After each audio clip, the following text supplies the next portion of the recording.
existe a la Edad Media. Por eso, universidad significa lo universal. El compendio de todos los conocimientos estaban reunidos como base en las universidades y en función de la filosofía. Hay que recordar que en Cuba solamente había una universidad desde el año 1728. Oriente comienza sus actividades docentes un año antes de la creación, en el año 1947, porque tenía una universidad por patronato. El inicio de las actividades docentes en la Universidad Central Marta Abreu de la Villa, que fue el 30 de noviembre de 1952, fue el resultado de un proceso que tiene sus primeras manifestaciones en el año 1243. En ese año, el poeta Gabriel de la Concepción Valdés Plácido y también el patriota Eduardo Machado Gómez hicieron esfuerzos porque se creara en el centro de la isla una universidad. Además de Plácido y Eduardo Machado, otras personalidades manifestaron la necesidad de crear un instituto de educación superior en las villas. Alrededor de 1910, el estudiante Pedro Camps destacó los beneficios de un centro de alta cultura en la provincia. También en Cienfuegos, periódicos locales publicaron las peticiones del inspector de escuelas públicas, Dr. Francisco González Cuesta. Pero estas ideas no se consolidaron hasta 1937 con la creación del Comité Gestor Pro Universidad. Al frente del grupo se encontraba el gobernador de la provincia, Gabino Gálvez. Otros se le sumarían, como los abogados Pedro Pérez Ruiz y Modesto de Jesús Pineda y Cabrera. Yo tenía 6 o 7 años. Había, recuerdo perfectamente, en la calle de Cuba y Síndico, una pared de un solar, una pared enorme, que decía Universidad decía Cubanacán, para Cubanacán, la ciudad que está en el corazón de la isla. Y así siguió aquel comité gestor. Y a veces hubo más de uno, comité gestor, que ando por la universidad. Pero ¿qué ocurre? Que las más de las veces, esos eran puros teóricos. Sin embargo, vino este Modesto de J. Pineda Cabrera, que tenía 1000 defectos, pero que era un hombre muy dinámico. Hizo lo que los anteriores, lo que te dije, los comités gestores que hubo pro universidad, hizo lo que estos no hicieron. Yo no sé de qué gestiones se valió. Lo cierto es que primero le aprobaron la universidad, que ningún otro lo había hecho. Y segundo, consiguió el crédito, que era lo más importante casi. ¡Extra! ¡Compre el Villareño! ¡El Senado aprueba universidad para Santa Clara! ¡Extra! ¡Compre el Villareño! Esta universidad se inaugura oficialmente el día 30 de noviembre de 1959. Pero, anterior a esa fecha, hay que hablar de momentos importantes que ocurren en su fundación. Por ejemplo, el día 10 de octubre de 1948 se aprueba la construcción de esta universidad y queda inaugurado oficialmente el centro. La Universidad Central se aprobó oficialmente en 1949. Sin embargo, no fue hasta 1952 que comenzaron su construcción y actividades docentes. La demora estuvo vinculada a los preparativos del proyecto y a otros aspectos de corte político. Hay que buscar un lugar donde crear la universidad, hay que decidir el lugar donde se va a edificar y teniendo en cuenta las experiencias que ya hay con el estudiantado en la Universidad de La Habana. Por eso se decide la compra de la finca Santa Bárbara, donde está construida esta universidad, a alrededor de 5 kilómetros separada del centro urbano de la ciudad. En diciembre de 1952, apenas un mes después de la apertura de la Casa de Altos Estudios, la revista Bohemia revelaba los motivos políticos que condicionaron el funcionamiento de la Universidad Central a partir de 1952. La disputa entre el presidente Carlos Brío y el villareño Miguel Suárez Fernández, entonces jefe del Senado, hizo que el gobernante solo apoyara la oficialización de la Universidad de Oriente. En las sesiones del Congreso, los villareños abandonaron el recinto cuando se discutía la ley sobre la Universidad de Santiago de Cuba, a condición de regresar solo si se aprobaban ambos planteles. Entonces el jefe de la Cámara conferenció con el presidente, quien aceptó siempre y cuando comenzara a funcionar en 1952. Pero la Universidad Central hubo de sortear otros obstáculos antes de su inauguración. Las contradicciones se trasladaron hacia el interior de la provincia de Las Villas, donde varias ciudades comenzaron una intensa campaña por descentralizarla. Remedios, Trinidad, Zaguala Grande, Santi Espíritus y sobre todo Cienfuegos ejercieron presión para al menos hacerse de alguna escuela. Tras casi 4 años de contradicciones, los esfuerzos por descentralizar la Universidad Central Marta Abreu de Las Villas fracasaron y abrió oficialmente sus puertas el 30 de noviembre de 1952, a solo 8 meses del golpe de Estado de Fulgencio Batista. Las palabras centrales de ese acto estuvieron a cargo de su primer rector, Pedro Camps y estuvieron invitados a ese acto inaugural los rectores de la Universidad de La Habana y de Oriente, y en la pincelada cultural del acto actuaron los coros de la Universidad de Oriente y de la Coral de las Antillas, que era un colegio religioso que está acá frente a la universidad. La ubicación escogida fue la finca Santa Bárbara, situada en el kilómetro 7,5 de la carretera que une a Santa Clara con Camajuaní. La propiedad contaba con 14 caballerías de tierra y se le compró a Elías Díaz Rodríguez por la suma de 85,000 pesos. En solo 6 meses, la compañía constructora Japón y Menéndez entregó el primer edificio, Humanidades Pedagogía. Temporalmente comenzaron allí 615 estudiantes en las escuelas de Ciencias Comerciales, Pedagogía, Filosofía y Letras, Idiomas Modernos, Ingeniería Agronómica, Ingeniería Química Industrial y el Instituto de Perito Químico Azucarero. Creo que los diseñadores fueron también muy inteligentes. En primer lugar, porque es una universidad que se construye y abre sus puertas en la década del 50. Un momento en la historia de la arquitectura donde aquí en Cuba estaba con mucha fortaleza, o sea, con mucha fuerza, insertado en la arquitectura el movimiento moderno. Desde el punto de vista urbano arquitectónico, la universidad fue diseñada con un sentido contemporáneo muy palpable también. O sea, tiene como elemento añadido también que fue pensada como ciudad universitaria. De hecho, el sitio escogido, antigua finca de Santa Bárbara, tenía como característica también ese contenido natural, o sea, un terreno con un relieve ondulado, con la presencia de un río, que es algo muy particular de nuestra universidad también. Pero hubo un recurso identificativo muy importante que fue utilizar, digamos, las circulaciones verticales. Cuando me refiero a esto, estoy hablando sobre todo de las escaleras, donde esos volúmenes resaltan como una forma precisamente de hacer énfasis en la arquitectura de esos inmuebles. Y el otro elemento muy importante además es que son edificios que están plantados y que mantienen una relación muy elocuente entre el espacio exterior y el espacio interior.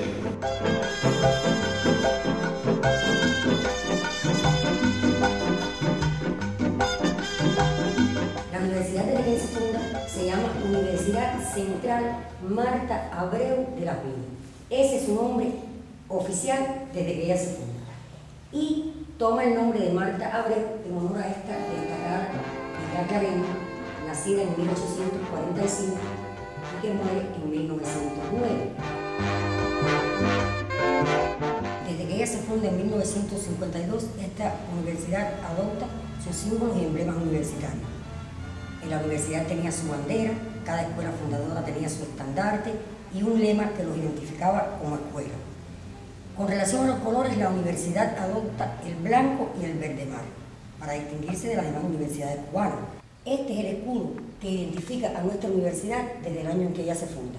No es un logotipo, es un escudo que rige todo documento oficial que SEMI ha emitido en esta universidad desde que ella se funda hasta la actualidad. El relato universitario se nutrió inicialmente de los mejores profesores del Instituto de Segunda Enseñanza de Santa Clara, que tenía realmente un claustro de muy buena preparación, muy reconocido en el país. Por ejemplo, estaba Federico de Onís, que fundó aquí el Centro de Estudios Latinoamericanos. Se incorporaron figuras como Sitio Vitier, que empezaba, en aquel momento era muy joven, pero ya era todo un estudioso de la cultura nacional. La universidad estableció en el reglamento que para ingresar a la escuela de pedagogía, por ejemplo, había que ser bachiller o maestro normalista. Todos los demás títulos de segunda enseñanza podían entrar, pero haciendo un examen de ingreso. Era una universidad elitista por lo siguiente: las universidades tenían que pagar a los estudiantes su matrícula. Por ejemplo, un salario de un maestro en aquel momento eran 95 pesos y la matrícula universitaria era de 60 pesos. Prácticamente era imposible para un maestro que estuviese casado o que tuviese hijos estudiar en la universidad. Además, el acceso a la universidad y la asistencia a la universidad era necesario diariamente. Aquí se exigía un 85% de asistencia. Si usted no tenía el 85% de asistencia, usted no podía ir a reclamar ante ningún tipo de organismo, ni aunque el profesor quisiera hacerlo, porque se dio el caso muchas veces de que un alumno iba a examinar, le pedían el carnet, no había pagado el plazo de matrícula y no tenía derecho al examen. Pero había muy pobres también. ¿Qué hacían estos? Muy pobres. Que claro, eso lo hacía sentir humillado, pero que remedio no les quedaba. Era el pedir, solicitar matrícula gratis. Además de la matrícula gratis, estaba la posibilidad del estudiante de pagar su matrícula yendo a premio. Claro, en realidad los que íbamos a premio éramos muy pocos. De modo que esas primeras promociones tenían algunos jóvenes, pero mayoritariamente eran personas que ya se habían graduado de la enseñanza, o bien eran maestros, o bien eran profesionales de diferentes sectores que quisieron ampliar su cultura y se matricularon en la universidad. Porque eran gente que trabajaba de día en empresas, de contadores, llevaban la contabilidad de las empresas, de las tiendas de ropa, ¿te das cuenta? Etcétera, etcétera. El personal no docente era un personal muy calificado desde el punto de vista administrativo. Quiero decirte que para entrar a la universidad en una plaza de mecanógrafo había que concursar. Había un examen riguroso. La universidad tenía un cuerpo de bereles que estaban uniformados, que se habían formado también en un rigor, yo pienso que sí, en un respeto a las autoridades universitarias, a los profesores y sobre todo al mantenimiento de la limpieza. El cuerpo de vigilancia tenía las mismas funciones, realmente diría yo, que tienen hoy los CBP. Era vigilar por la obligatoriedad de cuidar la universidad. No era un cuerpo de vigilancia que estaba para ofender, para no desarrollar todo lo contrario. Las relaciones entre los estudiantes como decíamos nosotros, con los policías de la universidad, porque vestían un uniforme de ese tipo, pues realmente no fue antagónica, todo lo contrario.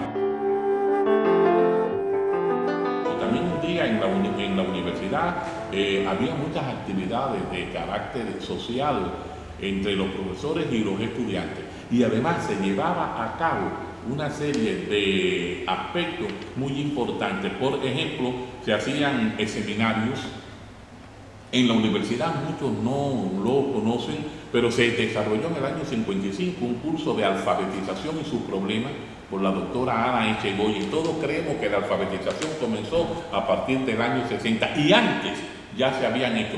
Había escuelas de verano, se invitaban a ilustres poetas. Aquí estuvo Francisco García Lorca, el hermano de Federico García Lorca, desarrollando una conferencia el día del libro. La mejor declamadora de habla hispana argentina, Berta Singerman, ofreció aquí charla. Ernesto Lecuona, con todas las cantantes de su época, dio conciertos en la universidad. Es decir, había grupos de teatro que realmente venían. La universidad tenía, dentro de las condiciones que le permitía el Departamento de Extensión Universitaria y su presupuesto, trajo los mejores espectáculos para el estudiantado, y todo era absolutamente gratis. Pero en esa universidad no se permitía la creación de la Federación Estudiantil Universitaria. Los jóvenes solo lograron agruparse en la Hermandad Carmen Gutiérrez Murillo de la Escuela de Pedagogía. Los que intentaron formar la FEU, los expulsaron de la universidad, el grupo. Uno de ellos ayer me acordaba yo, fue Pablo Rivalta, de los expulsados. Y fue el que vino al frente de la toma del condado. Y fue el que recibió después a Che en el Congo. El primer movimiento que se forma para crear la FEU fue en la Escuela de Ciencias Comerciales, que se llamó Comité de Alumnos de la Escuela de Ciencias Comerciales. Me acuerdo de aquella noche perfectamente que fuimos a un aula y reunimos allí a los estudiantes de la Escuela de Ciencias Comerciales que estudiábamos de noche y el decano de la facultad, Ernesto Vallador Cubero, contrarrevolucionario, enemigo de la revolución, nos mandó a apagar las luces. Y salimos para el parqueo, y allí en el parqueo fue donde creamos el primer movimiento para crear la FEU, de Asociación de Alumnos de las Facultades de Ciencias Comerciales. Ese es el primer paso que se da allí para crear la FEU. Y en el año 57, cerrada la universidad. Se produce en el mes de abril una reunión que se llamó Comité Pro Federación Estudiantil Universitaria, que se topando por eso. En esa reunión se acuerda tomar la universidad el 22 de mayo. ¿Por qué? Porque no se nos permitía crear la FEU.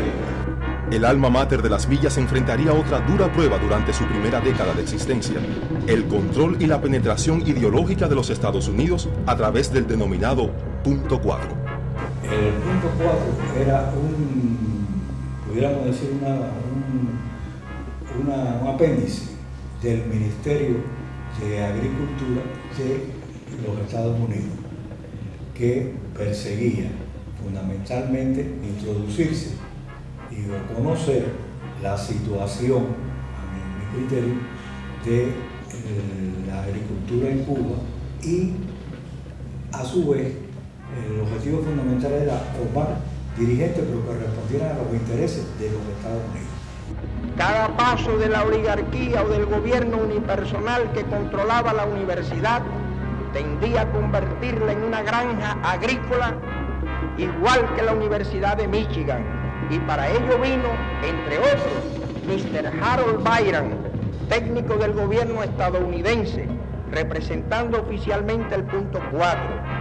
El 6 de julio de 1957, en el mismo periódico El Villareño, denunciamos el propósito de tomar para esta universidad el modelo de la Michigan University, a cambio de lo cual el llamado Punto 4 norteamericano daba sus migajas de dólares a nuestra casa de estudio.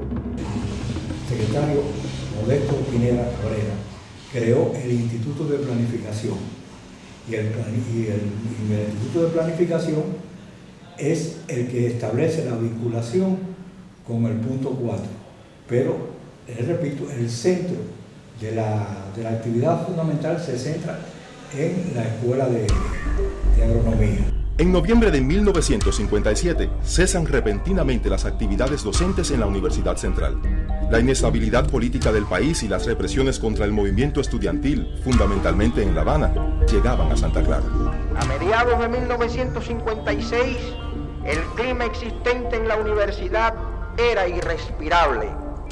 La coacción, el chantaje, el terror y el oscurantismo impuesto por una camarilla eran de tal magnitud que aún en medio de la tiranía que ahogaba a Cuba, fue imprescindible que un grupo de profesores progresistas decidiéramos apuntalar la autoridad del rector de aquel entonces para así poder cambiar a aquellos funcionarios que se habían adueñado despóticamente de nuestro centro de estudios. Con la reforma del 22 de mayo de 1957 se destituye el Consejo Vitalicio e instaura una pentarquía dirigida por Agustín Anido Artiles. Pero los hechos no están exentos de sangre. En un intento por recuperar su autoridad, el secretario Modesto Pineda y sus seguidores asaltan la universidad. Aunque penetran solo unos metros, asesinan a 2 policías del recinto. A partir de ese momento, la Universidad Central Marta Abreu de Las Villas dispone el camino para colaborar en la lucha contra Batista. En la madrugada del 28 de diciembre de 1958, la comandancia de la columna Ciro Redondo llega a la Casa de Altos Estudios de Santa Clara. Llegamos por la carretera de Camajuaní, nosotros debe haber sido por la madrugada, y llegamos a la universidad, donde se suponía que íbamos a poner más o menos la comandancia. Ahí el Che formó la comandancia, yo organicé el hospital, un hospital, pero el Che estuvo allí alrededor de 2 horas. En cuanto llegaron las primeras noticias de los primeros encuentros, sobre todo ahí en la curva donde la loma del Capiro se ve la carretera de Camajuaní, ahí empezaron los primeros combates, más una patrulla que venía del regimiento, había tenido un encuentro con la gente de Acevedo. Y entonces ahí empezaron los primeros heridos. Inmediatamente, por supuesto, como siempre hacía Che, salió hacia la ciudad de Santa Clara. Ya él no regresó. En 1959 triunfa la Revolución Cubana y en febrero de ese propio año esta universidad reabre sus puertas. Procesos complejos vendrán a partir de entonces, pero recordemos que en 1956 esta universidad confería el título de doctor honoris causa a Medardo Vitier, a Fernando Ortiz, a Ramiro Guerra. Pero en diciembre de 1959, o sea, el 28 de diciembre, esta universidad le confería el título de doctor honoris causa en pedagogía a Ernesto Che Guevara. Y ese hecho histórico marca un antes y un después en el devenir histórico de esta universidad. Quiere este médico, comandante, presidente y profesor de pedagogía, que se prepare la juventud estudiosa del país, para que cada uno en el futuro inmediato tome el puesto que le sea asignado y lo tome sin vacilaciones y sin necesidad de aprender por el camino. Lo que sí pretendo, amparado en esta pequeña historia de revolucionario y de comandante rebelde, es que comprendan los estudiantes de hoy de la Universidad de Las Villas que el estudio no es patrimonio de nadie y que la casa de estudios, donde ustedes realizan sus tareas, no es patrimonio de nadie. Pertenece al pueblo entero de Cuba y al pueblo se la darán o el pueblo la tomará. Y a los señores profesores, mis colegas, tengo que decirles algo parecido. Hay que pintarse de negro, de mulato, de obrero y de campesino. Hay que bajar al pueblo, hay que vibrar con el pueblo, es decir, las necesidades todas de Cuba entera. Yo soy el que cree que la universidad tiene una fecha de fundación y tiene una fecha de refundación. Para mí la refundación de la universidad comienza con la palabra del Che en diciembre del año 59 en el Teatro Universitario. Que eso genera un proceso. Ese proceso es el que lleva a la fuga del rector Oliver, a la traición del presidente de la FEB, Fuiro Ramírez, el negro, a la toma del poder completo por gente revolucionaria. Estoy hablando del Eugenio Videro, estoy hablando del rector Silvio de la Torre Grobo, estoy hablando de la participación de un pedagogo comunista como Juan Miguel Feble, de un hombre de la clandestinidad y de la sierra como Casita o de las Casas Pérez. Yo creo que son personas que jugaron un papel muy importante en ese proceso de refundación y se consolida, empieza ya con un desarrollo vertiginoso ese proceso con la entrada de los nuevos becarios. No existía examen de ingreso, no existían limitaciones en aquel sentido. O sea, estábamos en un país que prácticamente no tenía universitarios, ¿no? En el grupo de estudiantes universitarios en aquel entonces, y la memoria no me falla, no pasaba de 300. Ahí se organizó 400 estudiantes en 4 niveles. Se concentraron, la preparación nuestra se concentró en física, química, matemática y economía. Cuando nosotros entramos a la universidad, la composición de la universidad era mayoritariamente de alumnos de la burguesía, la pequeña burguesía, ¿no? Y los revolucionarios muy valiosos que había eran una pequeña minoría. E inmediatamente aquella masa se incorpora a todo el movimiento político de la universidad. El término no revolucionario implicaba cualquier cosa, desde una manifestación religiosa hasta cualquier otra, o homosexualismo. Se realizaban actividades semanales en que íbamos a recoger, que fueron recogidas de algodón, siembra de caña, siembra de café. Pero llegué a la universidad y me encontré referencias históricas de primer orden, ¿no? Los primeros planes de beca, las milicias, la historia de los Monteros 120, la zafra del 70, las grandes movilizaciones, la implicación social de la universidad en todo lo importante que se movía en las villas.